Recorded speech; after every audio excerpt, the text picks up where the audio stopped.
What's going on, everybody, and welcome back to Comic Breakdown.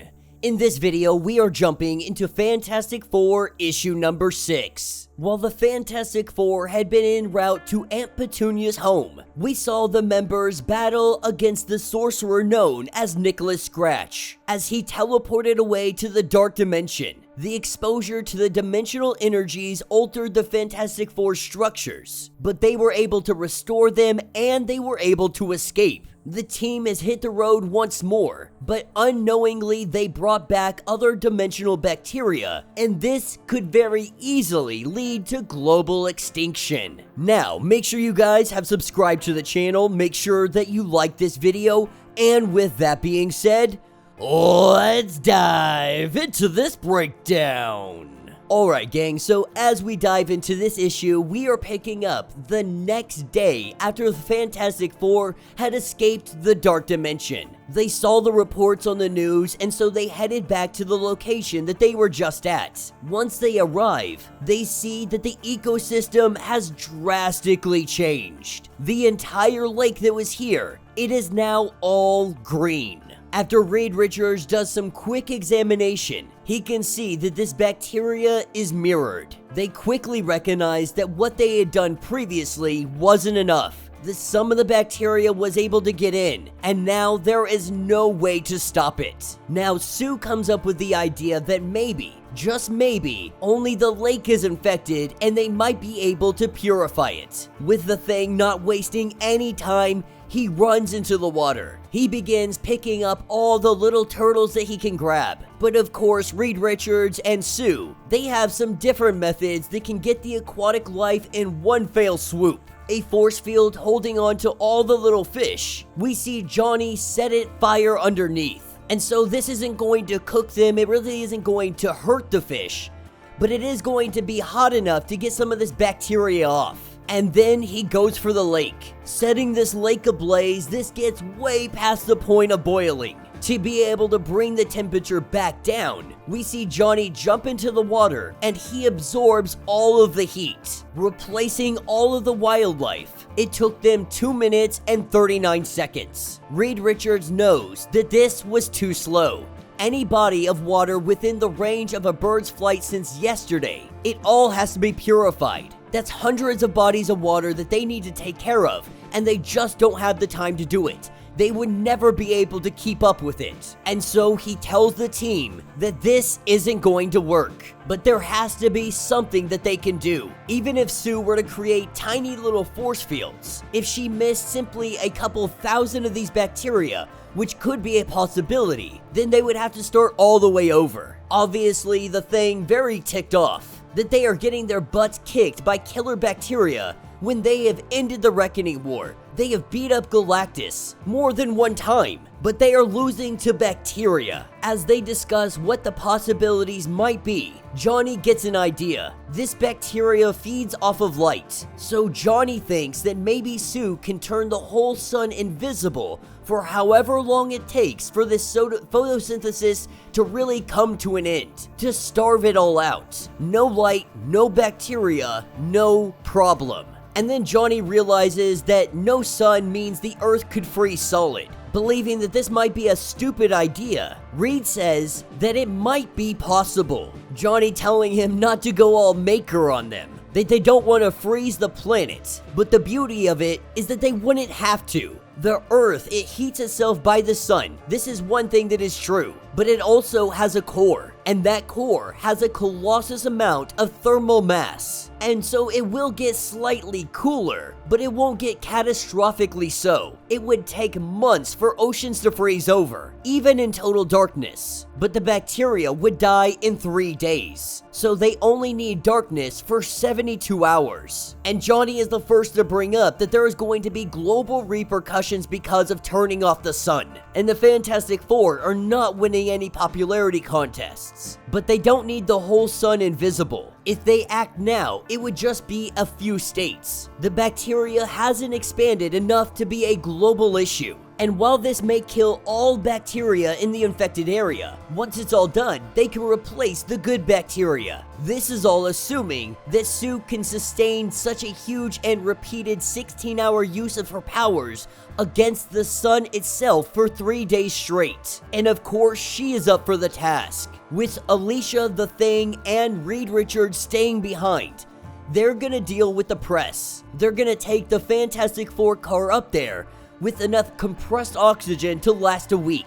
But it's been running off of gas lately, which means it can't get out into space. That's where Johnny comes into play, that he will lift the car into orbit, and then they can climb inside and keep each other company for the time that they are gonna be up there. And so Johnny going flame on, Sue shields the car, and they head up into space, with them looking up the nearest press conference that is reaching the most amount of eyes in the area. Alicia, Thing, and Reed all head there, and Alicia begins to give a speech. The senator was just talking, and Alicia kind of pushes him off stage. The Thing and Reed, they are pulling security so that Alicia can have this say. She goes on to explain the bacteria, about the mirror life, about the dangers that this poses to all life on Earth, but says that there is a way to stop it. Right now, Invisible Woman and Human Torch are in orbit. They will be plunging Kansas and a large part of surrounding states into darkness for the next 3 days. It's a tricky move, but all life is hanging in the balance. As she gives her speech, this is when we see the sun begin to go away. Many speculated that they weren't even sure if the Invisible Woman could possibly block out the sun. But as day turns to night, they see that it is very much possible. And so hours later, we see them meeting up at the Capitol building. We have reporters and citizens alike that are out here demanding some answers. Meanwhile, Johnny and Sue, they're getting some much needed catch-up time. With the sun disappearing, she is able to get a small break, but she has never pushed herself to these limits before. She's even had issues with her nose bleeding, but she keeps pushing, she keeps trying, telling Johnny to get back inside because she can only maintain the pressurized bubble while she's awake. If she falls asleep, there's a likelihood that it could fall apart and Johnny could die. As we hop over to day 2, the Fantastic Four that are on the ground, they are fighting against Doc Ock. Of course, he's out here trying to take advantage of the situation. But the brother and sister up in space, they are just catching up. They are reconnecting, swapping stories. Johnny is doing everything he can to distract her. While this is going on, Doc Ock is just getting his butt whooped by Reed and the Thing. On day 3, the citizens begin to form a mob. They want the light back. People are sick and tired of this. The Fantastic Four have done something horrible yet again, and they are demanding something be done. As this mob looks like they are ready to rip apart Reed, Alicia, and the Thing, that is when the sun finally returns. With the sun returning, the mob disperses. Happy to have made it out of here, happy that they have solved this problem. We pick up a little bit later, Johnny and Sue making their way back down to Earth, and Sue immediately picks up that something is wrong. This is where they find themselves completely surrounded. Dudes coming out of the water, dudes coming out of the wood line, piling out of vans, all armed and having guns pointed directly at our two heroes. Leading the charge is Maria Hill. Now, Sue says that there's no reason to come and thank us. We're not looking to get any medals or anything like that. We're not trying to make a big deal about this. But Maria is saying, cute. That's all fine and dandy, but you turned off the sun casually. This is showing that if you wanted to, you could end all life on this planet. Turns out the Invisible Woman's a walking, talking mass extinction event. And she is not the only one that is concerned. Johnny, obviously, he's ready to just lay down some hate. But Sue does ask, what do you want? Maria is saying that they are looking for some certainty, a conversation in private. That's when Johnny, he tells Sue to floor it. They push everybody back and they take off into the air. And now, the Fantastic Four are fugitives. And that will be the end of this issue. So let me know what you guys think down in the comments. Definitely a fun issue. You know, I've said it 1,001 times. I'll keep saying it. I want to see the Fantastic Four children. I want to know if Franklin has his powers back. I want to know where all that stands. I'm an impatient person. I want it. I want to know what's going on. Now, with that being said, this issue was a fun issue. I enjoy the aspects of all the science fiction and all the craziness of Sue being able to block out the freaking sun. That's absolutely phenomenal. But I think the biggest thing that I enjoyed about this is what it says about fear. Because we know the Fantastic Four. Yes, they have made mistakes, but these are one of these super families. If anybody deserves credit, it is the Fantastic Four. It is Sue Richards. But fear makes people do crazy things. In extreme circumstances where people are terrified, you will see the worst of humanity. What humans fear, what they do not understand, we usually try to kill. And this isn't kind of a political argument or anything of that nature. This is just human nature. And while not all humans act or react in this manner to fear, depending on what you have faced in your life, depending on what adversities have come across you, you may not succumb to fear as quickly as somebody else might. But seeing somebody be able to block out the sun for 3 days, that kind of power can be terrifying, and it can make people act in irrational ways, in ways that they might not usually react. And that's exactly what we're seeing here with Maria Hill. They have come in and they say that they want some certainties. They want to bring her in for questioning just to say, are you sure you're not going to do this again? But the truth is, Sue would easily do it again if it meant saving everybody on Earth. But it does bring up a very interesting debate. Let's say theoretically somebody or people in our world as it stands, the real life, if they were to start getting powers, what would it look like?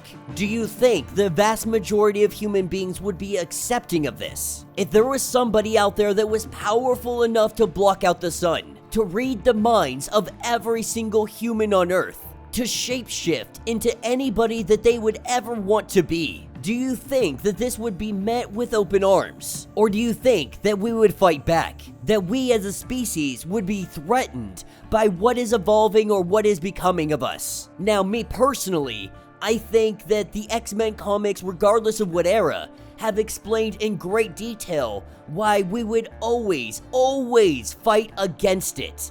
That there might be small sections of humanity that are understanding, that want to see this come together as a whole, that we can coexist, but usually the mob is the rule. And that our human nature is always to attack. Even going back on the farthest evolutionary branches, we became the primary species, not simply because we lived, but because we killed. And so I think if it ever became a world where something like the X-Men or mutants as a whole decided to pop up on the evolutionary branch, or whatever the case may be, however it could be possible. You know, we could go on a rant for hours and hours and hours and talking about how it might be a possibility one day to resemble something of mutant kind. But I think the X-Men comics have thoroughly explained that our fear is one of our greatest downfalls. And I think that is exhibited greatly here in that Fantastic Four comic. That Sue Storm, or Sue Richards, whatever you want to call her, she did something that saved everybody. And the only thing they can see is a weapon. But let me know your thoughts, let me know your theories. If you would like to get completely caught up on everything going on with the Fantastic Four, be sure to check out the link in my description as well as the top of this video. It will get you completely caught up on everything going on with this series. If you would like to support the channel, you can always do so by joining the channel membership. Much like Patreon, having 5 different tiers, from $1 to $50, from loyalty badges to comics every single month. Not only does this help out the channel tremendously, but you are getting tons of perks in the process. If you are unable to do that, do me a favor, subscribe to the channel, like this video, hit that notification bell, and with that being said, until the next breakdown.